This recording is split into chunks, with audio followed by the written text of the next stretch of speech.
Bonjour tout le monde, merci d'être avec nous aujourd'hui. Ça fait plaisir d'être avec vous. Je suis votre animateur Simon Duhem. Alors, si vous investissez de façon autonome, les trois lettres FNB pour fonds négociés en bourse vous sont probablement familières. Il existe depuis un bon moment déjà les FNB, mais leur nombre a vraiment explosé au cours de la dernière décennie. Selon l'Association canadienne des FNB, on compte maintenant plus de 1100 FNB qui ont été cotés uniquement au Canada en 2021. Et au fil du temps, ils se sont étendus aux simples indices généraux, aux stratégies exotiques et aux secteurs de niche. Mais cette panoplie de choix et cette complexité accrue signifie que les investisseurs autonomes doivent comprendre bien des nuances ces jours-ci. Nous allons en décortiquer certains de ces détails-là aujourd'hui. On est ici avec Laurent Boukabsa, vice-président des FNB à Placement McKenzie. Il dirige la stratégie de FNB de la société et offre aussi du soutien aux investisseurs institutionnels et aussi particuliers. Nous allons aborder certaines idées préconçues que les investisseurs pourraient avoir au sujet des FNB et certaines des pratiques gagnantes permettant de tirer le maximum de ces produits-là. Espérons-le aussi. Alors, merci d'avoir accepté de participer à cette rencontre-là. Merci Simon, bonjour et merci beaucoup de m'accueillir. Toujours un plaisir de parler avec les investisseurs directs euh, de chez TD. Ah, le plaisir est partagé.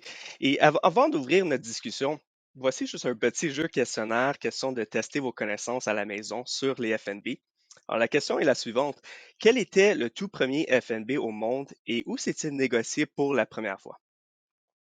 Et on vous donne la réponse à la fin de la conversation. Alors, restez avec nous. Maintenant, pour commencer, avant de vous présenter certaines des habitudes gagnantes à l'égard des placements en FNB, mettons les choses en contexte. Alors, comment décrirez-vous le fonctionnement général d'un FNB à un investisseur qui fait tout juste de commencer à investir?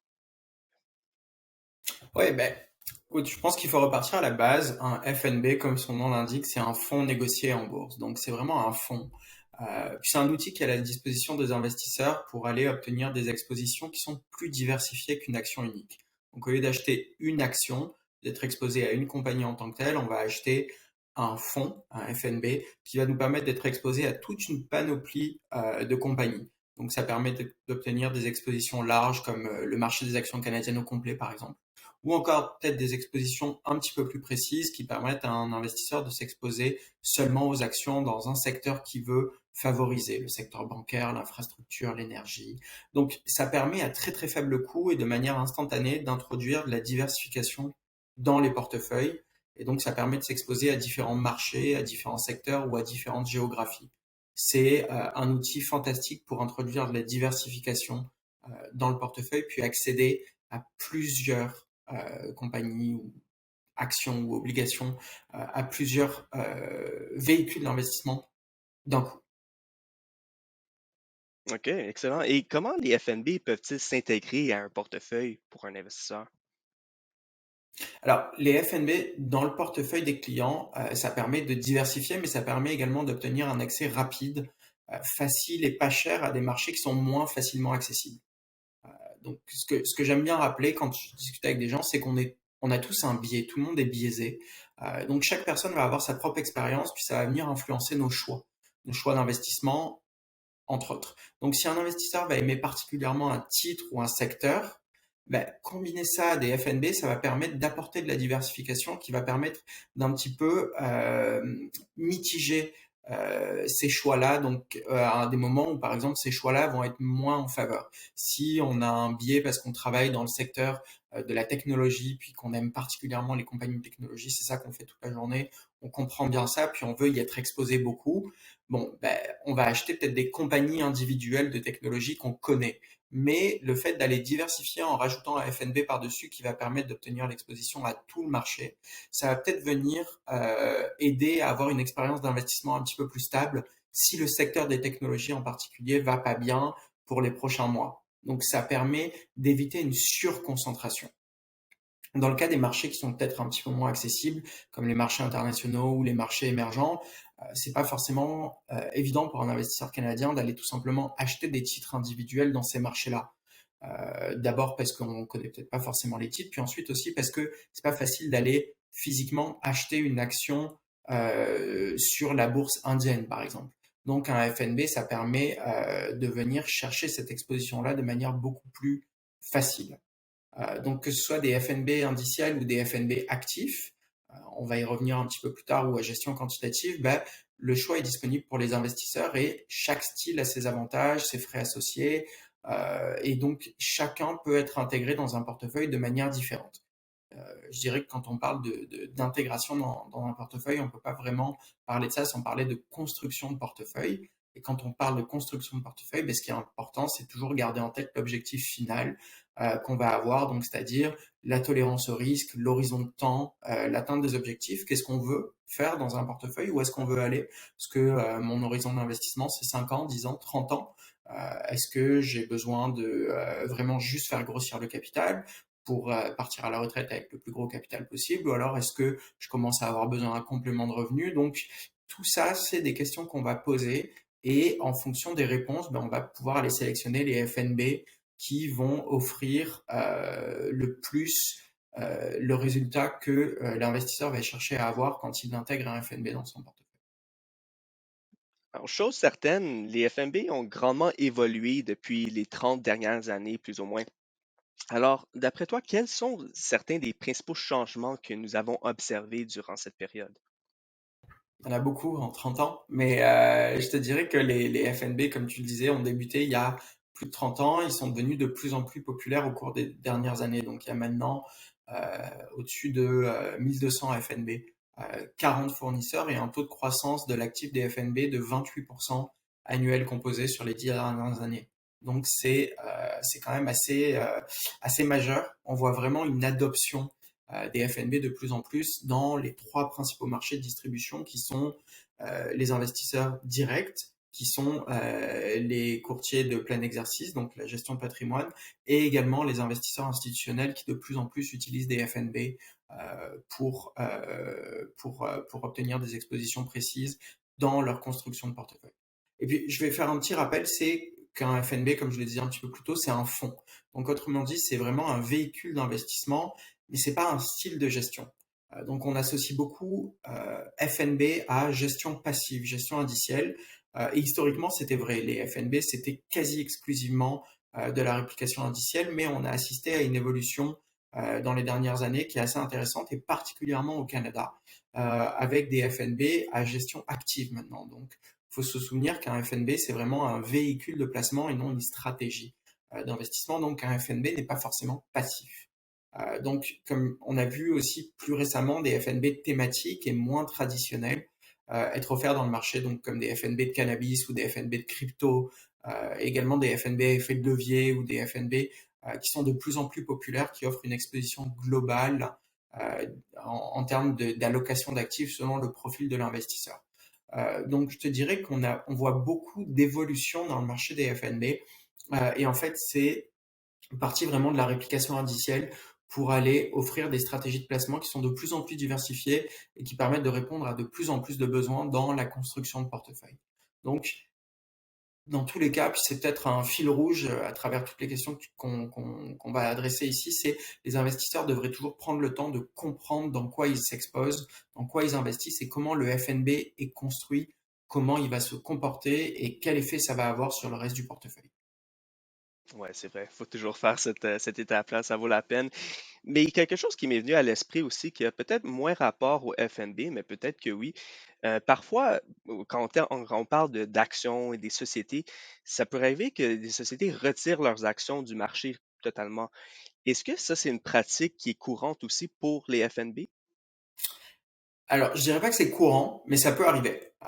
Ça peut arriver qu'un émetteur décide de mettre un FNB en marché. Donc, on fait du travail en amont, bien évidemment, sur les besoins du marché, sur l'attrait, sur la compétitivité du produit, le potentiel d'utilisation, à quel besoin il répond, quel segment de marché, euh, à quel prix on est capable de l'offrir, à quel prix les investisseurs sont intéressés. quelle sorte d'exposition, bref. On a beaucoup, beaucoup de travail avant de lancer un FNB. Il peut arriver que les conditions de marché changent, ça évolue, la classe d'actifs tombe en défaveur, les investisseurs sont plus forcément intéressés à obtenir cette exposition-là, ou alors il y a de nouveaux produits ou de nouvelles façons qui permettent d'accéder à ce marché qui sont plus efficaces. Et dans ce cas-là, ben, un FNB peut ne pas connaître le succès qu'on avait envisagé. Euh, donc, ce qu'il faut garder à l'esprit, c'est qu'il y a quand même des coûts associés à maintenir un FNB en vie, en activité, donc listé. Et si un FNB n'a pas le succès qui permet de justifier son maintien auprès d'un certain temps, après un certain temps, puis quand je parle d'un certain temps, on parle d'années. En général, les émetteurs sont plutôt patients, et donc on va se donner le temps et on va donner au FNB toute la latitude et toutes les chances de pouvoir avoir du succès. Mais si au bout d'un certain moment et après avoir essayé différentes façons, ben, ça marche pas, et après avoir évolué les différentes perspectives, on peut se rendre compte que c'est un FNB qui répond pas vraiment à un besoin dans le marché. Ben, un émetteur peut décider de le délister, donc peut décider de le fermer tout simplement. Puis dans ce cas-là, le processus est assez simple. Comme dans le cas d'un fonds mutuel, ben, ce qui va se passer, c'est que les investisseurs vont récupérer la valeur liquidative du fonds au moment où il est liquidé. Donc au moment où on le ferme, on va prendre tous les actifs à l'intérieur, on va les liquider, on va les vendre, puis les investisseurs vont récupérer ça, moins les frais de transaction puis d'administration qui sont reliés à la fermeture du fonds. Donc c'est pas, je dirais que c'est pas courant, mais ça peut arriver effectivement. Puis c'est pas si grave que ça. C'est un processus normal. OK. Et en plus de ça, c'est sûr que les FNB ont grandement évolué et se sont même complexifiés au fil des années. Et ça pourrait aussi signifier qu'il y a plusieurs mythes maintenant qui peuvent venir tromper les investisseurs. Alors, si on en examine certains des plus courants, mettons, le premier mythe qu'on voit souvent, c'est que tous les FNB suivent un indice. Alors, comment, premièrement, les investisseurs pourraient savoir si un FNB suit un indice ou s'il applique peut-être même sa propre stratégie? Tu sais, comme je le disais, un FNB, c'est pas forcément de la réplication indicielle. Historiquement, ça l'était, puis c'est pour ça qu'on fait encore beaucoup de, je dirais, un raccourci entre FNB puis indiciel passif, mais ça, c'est pas forcément le cas. Puis surtout quand ça l'est, c'est clairement indiqué dans le nom du FNB. Donc par exemple, on voit assez souvent FINB, qui est fonds indiciel négocié en bourse. Donc ça, c'est assez clairement indiqué. L'émetteur va aussi en général assez clairement identifier quel indice est reproduit par le FNB et on va divulguer les positions à chaque jour. Donc on a cet accès à l'information sur les rendements de l'indice et on peut facilement se rendre compte en tant qu'investisseur si le FNB fait un bon travail à répliquer fidèlement l'indice qu'il reproduit. Donc c'est assez facile dans le nom du FNB, vous allez voir vous allez savoir si c'est indiciel ou pas. Vous allez avoir le nom de l'indice. Puis on peut aussi aller chercher très facilement, puis énormément d'informations est disponible publiquement, que ce soit sur le site internet des fournisseurs de fonds négociés en bourse, des émetteurs, ou alors des fournisseurs d'indices aussi. Vous avez les indices FTSE, vous avez les indices Standard Poor's, vous avez les indices MSCI, vous avez les indices Solactive. Puis tous ces fournisseurs d'indices-là ont des sites internet sur lesquels vous pouvez tout simplement aller chercher de l'information sur comment l'indice est construit, sur comment l'indice est maintenu, quel genre d'exposition on va avoir.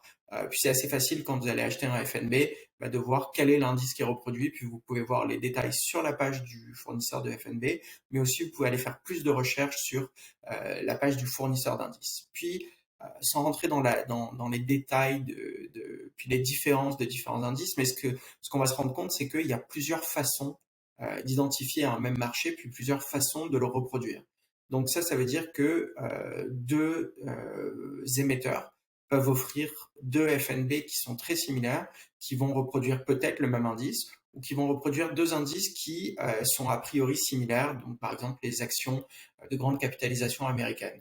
Ça peut être le S&P 500, ça peut être tout simplement les US Large Cap, puis on va se rendre compte que a priori c'est des indices qui se ressemblent énormément, mais si on va fouiller un petit peu plus, ben, ils sont pas construits de la même façon, ils sont pas même tenus de la même façon, puis ça peut mener à des différences de comportement, de performance de deux indices qui ont l'air vraiment, vraiment similaires. Donc une fois de plus, je reviens un petit peu à ce que je disais, il y a énormément d'informations en ligne qui est accessible.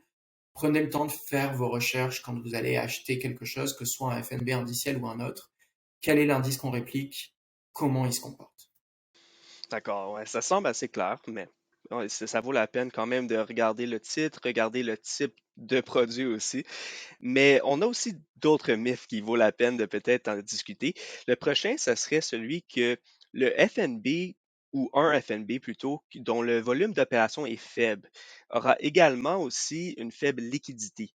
Ce qui signifie maintenant qu'il pourrait peut-être être plus difficile d'acheter ou de vendre des parts de ce FNB. Est-ce que ça et pourquoi ça pourrait être un mythe? Bah, c'est un mythe parce qu'en fait, le volume et la liquidité, ils sont liés d'une certaine façon, mais c'est pas la même chose. Donc le volume, c'est vraiment le nombre de parts qui sont échangées, le nombre d'unités des FNB qui sont transigées sur le marché au cours d'une période de temps. Donc ça peut être un jour, une semaine, 30 jours, peu importe. On peut regarder le volume. Ensuite, la liquidité d'un FNB, ça va référer plutôt à la liquidité des positions sous-jacentes. Donc je le répète encore une fois, le FNB, c'est vraiment juste une enveloppe qui va regrouper les positions sous-jacentes. Donc, une fois qu'on regarde à l'intérieur de cette enveloppe, on voit quels sont les titres auxquels on a une exposition. Puis si on prend 2 minutes pour rappeler que contrairement à des titres individuels, on peut créer ou annuler des parts de FNB à n'importe quel moment. Donc, dans un marché qui fonctionne correctement, la demande ou l'offre pour un FNB ne devrait pas vraiment influencer son prix parce que à tout moment, les mainteneurs de marché peuvent créer ou annuler des parts. Donc, ce qui va être important, c'est la liquidité des titres sous-jacents, car pour pouvoir créer des parts de FNB, il faut transiger les titres sous-jacents. Donc, des actions ou des obligations qui, par contre, eux-mêmes sont en quantité limitée et seront impactés par l'offre et la demande du marché. Donc, pour simplifier ça, je vais te donner un exemple. Euh, Imagine, Simon, que toi et moi, on décide de s'échanger toute la journée des parts d'un FNB dont le sous-jacent, c'est des voitures de collection très rares. On peut se les échanger à longueur de journée, puis il va y avoir énormément de volume. Puis il n'y a aucun problème avec ça. Si par contre on devait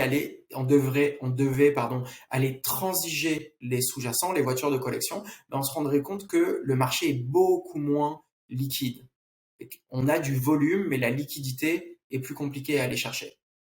À l'inverse, si on veut acheter ou vendre des parts d'un FNB qui a très peu de volume, mais dont le sous-jacent est les actions canadiennes, ben, même s'il n'y a pas beaucoup de volume sur le marché, je peux dire je veux acheter tant de parts de ce FNB. Le mainteneur de marché peut juste aller acheter les actions canadiennes sous-jacentes, créer le FNB, puis me les vendre. Puis donc ça, c'est la différence entre le volume et la liquidité. C'est la liquidité des sous-jacents. Donc c'est pour ça que c'est important de faire la différence entre le volume et la liquidité. Le marché secondaire, donc le volume d'échange sur le marché, c'est une espèce de couche de liquidité supplémentaire, mais ultimement la vraie liquidité d'un FNB, elle est déterminée par la liquidité des titres sous-jacents auxquels le FNB va s'exposer et que les mainteneurs de marché vont pouvoir acheter ou vendre pour créer ou annuler des parts. Et donc ça va se refléter d'une certaine manière dans les écarts de prix d'offre et d'achat sur le FNB, sur le marché privé. En suivant cette même ordre d'idée-là, certains investisseurs confondent souvent la valeur liquidative d'un FNB avec sa valeur marchande. Alors, quelles sont ces principales différences-là entre ces deux concepts, qui soient la valeur liquidative et la valeur marchande d'un FNB? Oui, bien sûr. En fait, la valeur liquidative, c'est si on fait la somme agrégée de la valeur de tous les actifs dans le FNB divisé par le nombre de parts. Donc ça va te donner la valeur liquidative par part. Puis ça, c'est quelque chose qui est calculé chaque soir par un agent de calcul externe, une tierce partie, puis qu'on va poster sur le site internet chaque soir. Donc ça te donne une espèce de photo à la fin de la journée de quelle est la valeur par unité du fonds. Par contre, pendant la journée, ça bouge. Puis pendant la journée, ben, ça va se transiger parce que les titres sous-jacents vont bouger également puis se transiger. Donc, ce qu'on va faire, c'est que les mainteneurs de marché vont avoir des modèles pour évaluer la valeur liquidative à tout moment de la journée. C'est pas forcément aussi établi que la valeur liquidative en fin de journée officielle, mais par contre, ça va nous permettre d'avoir des mouvements de marché qui vont suivre les sous-jacents. Puis ça, c'est la grosse différence. Je te dirais que dans un marché qui fonctionne correctement, la valeur liquidative est très proche de la valeur de transaction parce qu'on est capable de savoir ce qu'il y a dans le FNB, donc on est capable de calculer la valeur liquidative. Ça se fait relativement facilement. Mais dans des marchés où il peut y avoir des dislocations, ben, tu peux voir une différence entre la valeur liquidative puis la valeur de transaction. Ce qui peut arriver aussi, c'est que euh, la valeur de transaction peut être, disons que la dernière transaction va se passer 15 minutes avant la fin de la journée ou 30 minutes avant la fin de la journée. Puis ça, ce qui va se passer, c'est que par exemple, dans les 30 dernières minutes, le marché peut bouger. Donc tu vas avoir un dernier prix de transaction qui va être différent de ta valeur liquidative à la fin de la journée. Puis ça, c'est simplement une réflexion du fait que ben, la dernière transaction n'a pas été faite au même moment où la valeur liquidative est postée. Donc, je te dirais que la grosse différence, c'est ça. C'est un peu la valeur intrinsèque versus la valeur auquel ça se transige sur le marché, mais de manière assez générale et assez globale, les deux sont très proches. D'accord. Eh bien, maintenant qu'on a dissipé ces mythes-là, ou la plupart de ces mythes-là, parlons maintenant de certaines pratiques gagnantes qui sont liées au placement dans les FNB. Premièrement, il faut être prudent lorsqu'on négocie des FNB durant le premier quart et le dernier quart d'une journée boursière. Pourquoi, à ton avis? Bah, le premier quart, le dernier quart, je te dirais plus le premier, peut-être les premières et les dernières 15-30 minutes. Bah, parce que à l'ouverture, le marché va digérer un petit peu puis refléter toute l'information depuis la fermeture du marché la veille à 4 heures. Donc, il se peut que certains FNB, ou en tout cas certains des titres sous-jacents dans les FNB, aient eu un fort réajustement de prix à la hausse ou à la baisse pendant la nuit. Qu'il y ait des nouvelles qui soient sorties le matin ou le soir. Et donc, il va falloir refléter ces mouvements-là, et ça peut être fait de manière assez brutale à l'ouverture du marché. Donc, étant donné que les mainteneurs de marché doivent continuer d'offrir un marché sur les FNB, peut-être que à l'ouverture ou à la fermeture, ils vont se laisser un petit peu plus de marge. Donc, ils vont laisser un petit peu plus de marge de manœuvre, d'écart pour prendre en compte les risques de réajustement à l'ouverture ou à la fermeture. Pour les FNB internationaux, par exemple, aussi, le marché sous-jacent, donc par exemple dans les cas des marchés émergents, bah, le marché a été actif pendant toute la nuit. Tandis que nous, notre marché était fermé. Donc, quand le marché va réouvrir au Canada le matin, bah, le marché émergent, par exemple, a eu énormément de mouvements, puis il a eu toute une journée de transactions là-bas par rapport au prix de fermeture la veille chez nous. Donc, il va falloir réajuster ça aussi. Donc, c'est pour ça qu'on dit toujours que pendant les 15-30 premières minutes, on essaie d'être un petit peu plus prudent au niveau des transactions parce qu'il se peut que il y ait des écarts qui soient un petit peu plus larges parce que les mainteneurs de marché vont avoir plus de risques à ce moment-là. Donc, je dirais que en général, une des bonnes pratiques, c'est d'attendre un petit peu avant de transiger. Ça permet d'avoir plus de certitude au niveau du prix et du comportement. OK. En parlant de cet écart, peut-être ça va venir apporter la même type d'idée ici. Alors, la prochaine étape gagnante ou pratique gagnante qu'on avait mentionnée ou qu'on va mentionner maintenant, ce serait que ça consiste plutôt à évaluer la liquidité d'un FNB à l'aide de son écart acheteur-vendeur historique plutôt qu'à partir de son volume d'opération. Alors, pourquoi cette interprétation-là est-elle plus exacte? Bah, je te dirais que, comme on le disait un petit peu plus tôt, le volume d'opération, euh, ça reflète pas grand-chose si ce n'est le nombre de parts échangées. Tu peux avoir des journées où il y a beaucoup de volume, tu peux avoir des journées où il y a moins de volume, tu peux avoir un volume moyen sur 30 jours qui peut paraître élevé, mais en fait, ce qui se passe, c'est que le FNB transige pas beaucoup, puis il y a eu énormément de jours, énormément de volume sur une seule journée, donc tu peux avoir des chiffres qui sont un petit peu aussi trompeurs. Donc je te dirais que le plus important, c'est d'essayer plutôt de comprendre d'où viennent les prix. Et donc, quand on a l'habitude de voir un FNB qui transige avec un écart acheteur-vendeur, un spread, disons de 10 cents, 10 sous, et que si on regarde et qu'on veut transiger en ce moment, et qu'on voit que le spread est plutôt de 25 ou 30 sous, ou en tout cas qu'il est beaucoup élargi, ben, c'est un bon signal que quelque chose se passe dans le marché sous-jacent auquel ce FNB est exposé. Donc ça veut dire que le risque qui est perçu est plus élevé, que les acheteurs sont prêts à acheter moins cher ou que les vendeurs veulent vendre plus haut. Donc, dans les deux cas, c'est qu'il y a quelque chose dans le marché sous-jacent qui se passe à ce moment-là, puis ça vaut peut-être la peine d'aller regarder un petit peu ce qui se passe. Donc, je te dirais que ça revient à ce que je disais un petit peu plus tôt, c'est que l'écart acheteur-vendeur d'un FNB, c'est le reflet en temps réel de ce qui se passe sous les titres sous-jacents auxquels le FNB est exposé. Donc, cette information-là est, je dirais, l'information à la limite la plus pertinente Si on veut transiger maintenant, c'est de regarder ce qui se passe dans le marché maintenant. Donc, c'est pour ça que regarder euh, l'écart acheteur-vendeur au moment où on veut transiger, ça va donner une meilleure indication de ce qui se passe que le volume historique. OK. Et pour nos investisseurs, peut-être qui aiment faire affaire internationalement, peut-être des actions, peut-être des FNB même, la troisième pratique gagnante consiste à acheter et à vendre des parts de FNB détenant des titres internationaux pendant les heures d'ouverture de ces marchés-là. Et comment ça pourrait aider les investisseurs à obtenir peut-être un meilleur prix pour les parts de ce FNB? Les bourses nord-américaines, donc soit au Canada ou aux États-Unis, elles sont ouvertes de 9h30 à 16h, heure de l'Est. Donc, puis comme je le disais un petit peu plus tôt, dans le cas d'un FNB, il peut y avoir des expositions à des marchés qui sont pas ouverts pendant nos heures d'ouverture, ou alors des marchés qui sont ouverts seulement pendant une partie de notre journée. Donc, si on regarde les marchés émergents, par exemple, ben, il n'y a pas d'overlap, il n'y a pas vraiment de moment où les marchés émergents sont ouverts en même temps que nous.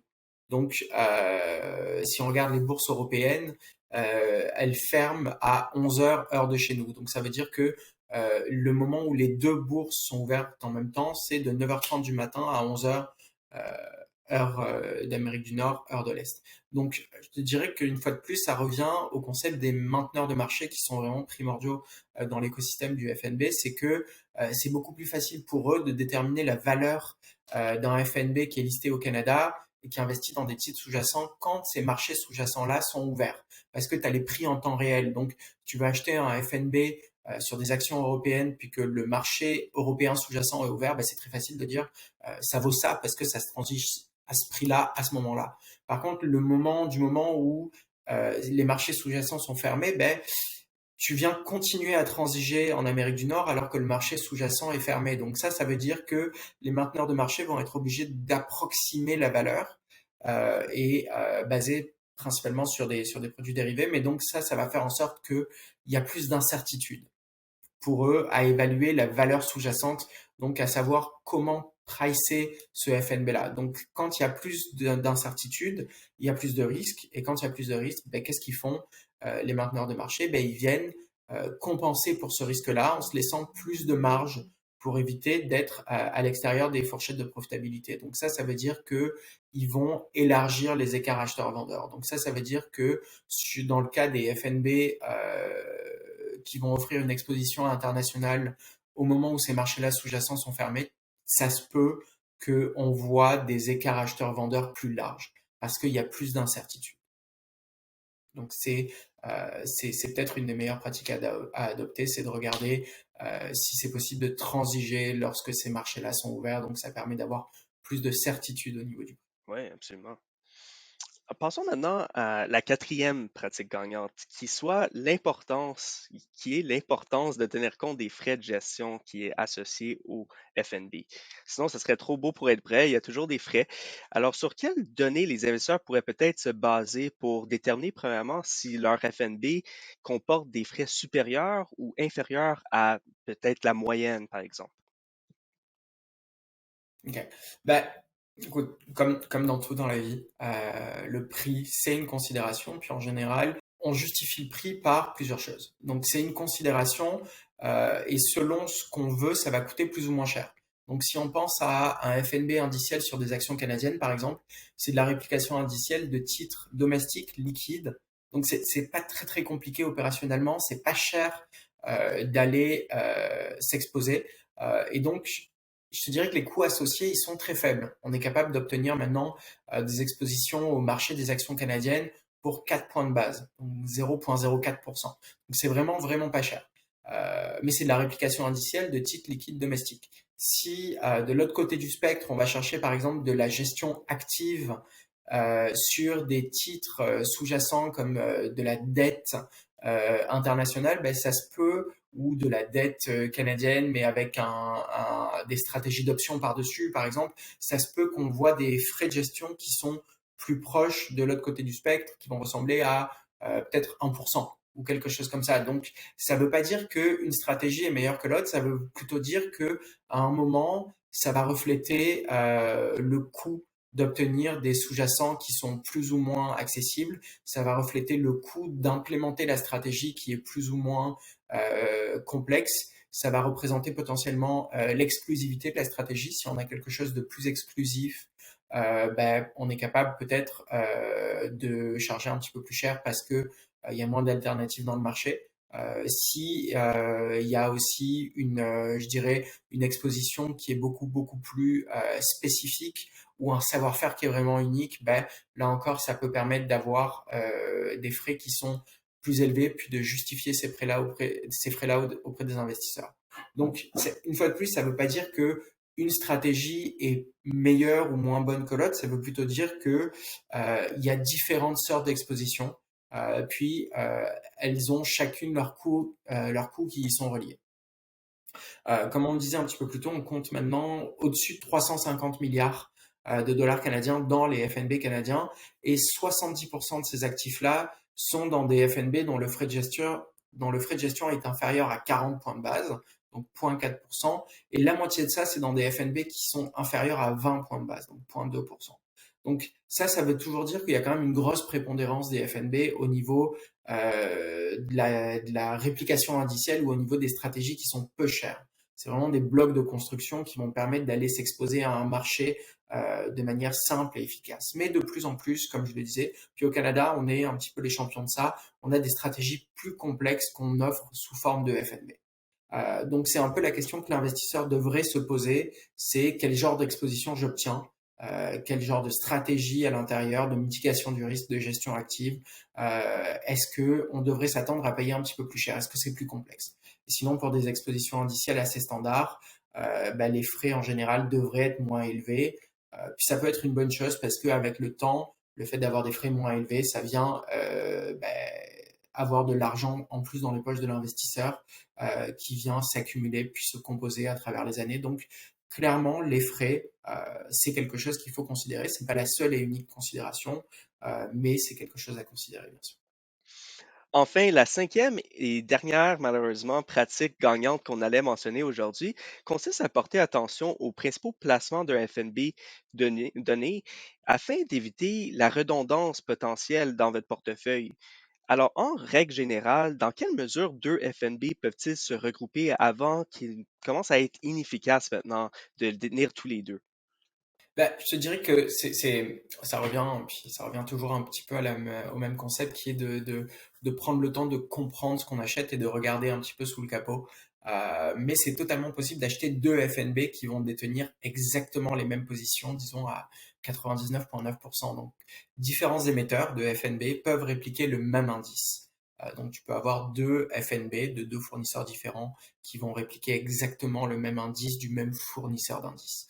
Ou alors, tu peux avoir deux fournisseurs qui vont répliquer deux indices construits de manière très similaire. Et donc, l'exposition obtenue, ultimement, est sensiblement la même. Donc, sans aller jusque-là, je te dirais qu'on peut penser au marché américain qui a une grosse composante technologique en ce moment.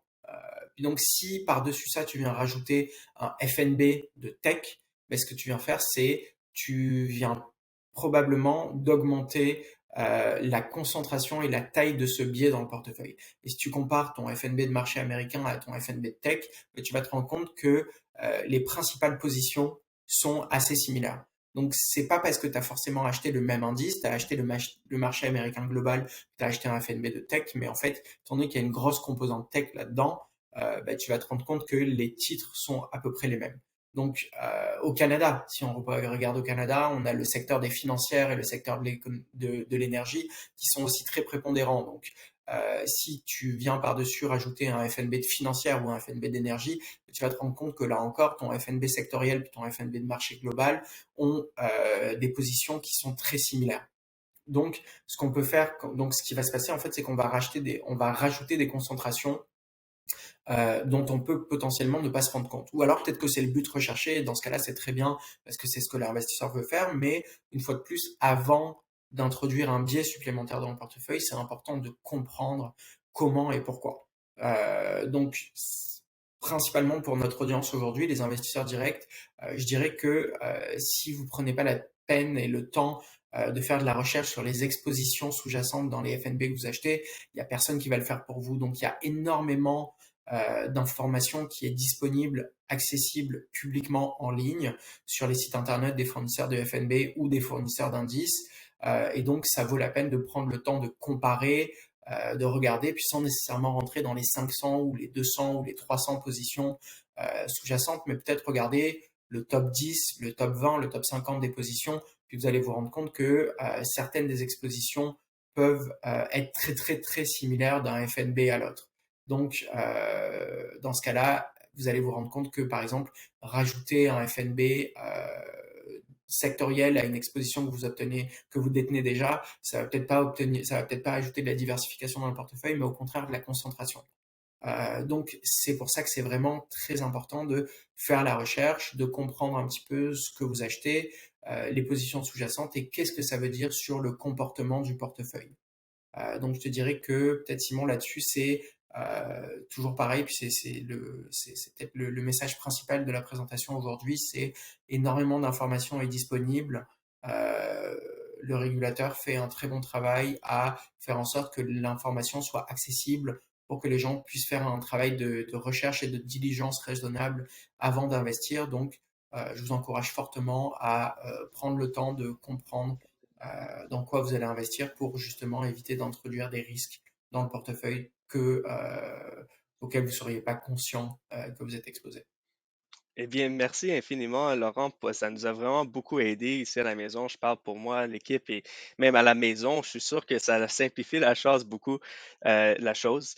Alors, vraiment, je vous remercie là-dessus, Laurent. Et ce qu'on allait faire maintenant, ce serait que je vais juste faire une courte visite guidée de Courtier Web, notre plateforme pour nos investisseurs à la maison.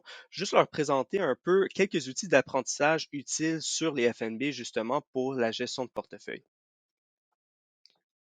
Il existe des centaines de FMB différents qu'on peut transiger ici à placement direct dans notre compte de courtage. Et ce qu'on allait faire aujourd'hui, ça serait de faire une petite démonstration sur les différentes ressources et outils qui pourraient être applicables ou au moins utiles à la maison une fois que ça vient le temps de faire nos propres investissements. Donc, on allait commencer ici vers l'onglet qui dit Recherche en haut de la page et on allait sélectionner les FNB. À partir d'ici, on va avoir un aperçu de plusieurs catégories de FNB qui existent. Donc, dans le cas où on recherchait quelque chose prédominant en actions, en obligations peut-être, évidemment, c'est possible de trouver ça.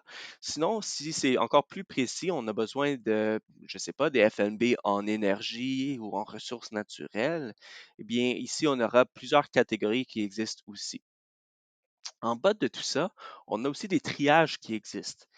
Donc ça serait des sélections, dans le fond, qui ils sont là pour prédéterminer dans le cas où ce qu'on a besoin de quelque chose.